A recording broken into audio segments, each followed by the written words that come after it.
Newsroom, if you are anywhere downtown, you probably heard it and felt it, an explosion of some kind downtown.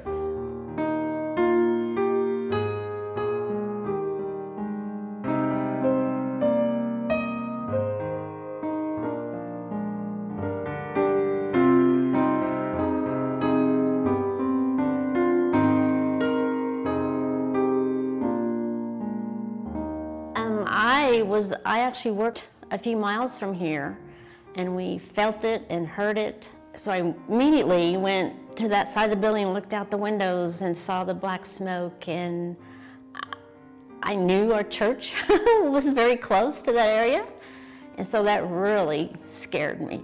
It really did. I'm sorry.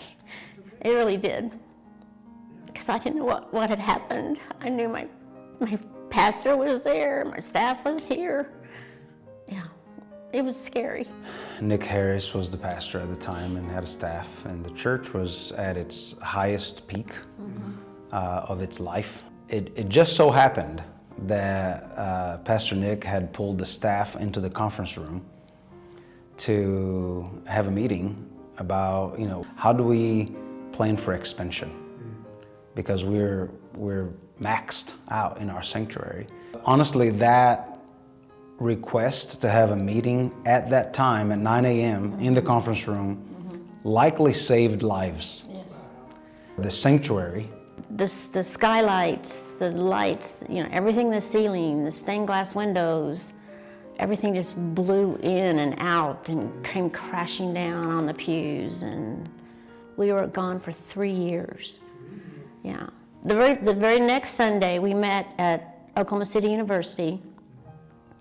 But then the next Sunday, where are we going to go? And Trinity Baptist Church stepped up and said, what can we do? We were in their church for 3 years, and I don't know what we would have done without them stepping up and helping us like that.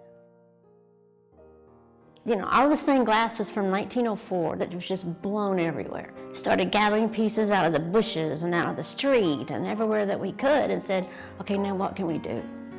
And so one of the members of the church, she held up a little piece and she said, oh, if this had wings, it would be an angel. So we started making these angel ornaments out of that stained glass, and we're still doing it. We've been doing it all these years. And we're about out of glass. We've about used all the original stained glass that was lost. So the face of Jesus is the actual one that was in one of our sanctuary windows called the shepherd. It's Jesus holding a lamb and this sort of thing. And our pastor, when he was outside, found that. So he picked it up, and then they used it to make that window there. And it says, the Lord takes broken pieces and by his love makes us whole. Even though the stained glass is old and it came from a moment of darkness, the message is Jesus takes broken pieces. It's not took or will take. He is doing it right now, right? And by his love makes us whole. That's why the message is so strong.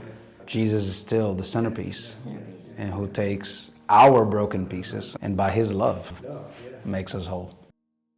Easter before the bombing, we had Easter lilies along the railings, in front of the choir loft, in front of the pulpit. And then you go in those few days later and you see total destruction in that room, and all the lilies were still standing right where they were. They weren't knocked over, they were still standing along that little rail. And to me, it just says, okay, that's God saying, I'm still here. Keep your eyes on me, and we'll get through this. There is a piece of property in the corner of 5th and Robinson as you face the memorial. That is, we built a chapel. The Jewish Federation and the Islamic Center, along with First United Methodist Church, as well as the Memorial Museum, built the Heartland Chapel. In every piece, there is either granite that's on the altar that was from the Murrah building that was used to build the altar, or there are benches that were given by the trees that were broken up from the bombing, and we used them to make benches for us.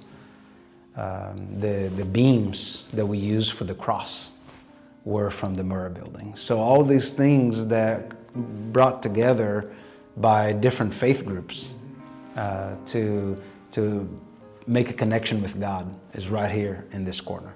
And I think for me as a pastor, what makes me so proud of this church is that spirit of resilience remains in this church.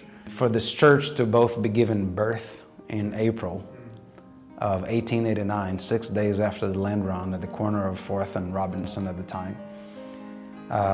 And then years later,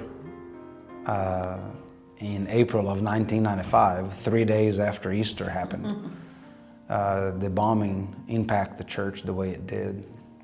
This church has gone through a lot.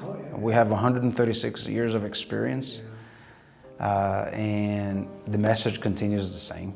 You know, Jesus is Lord, and we're called to love as He does. And that's why we're here.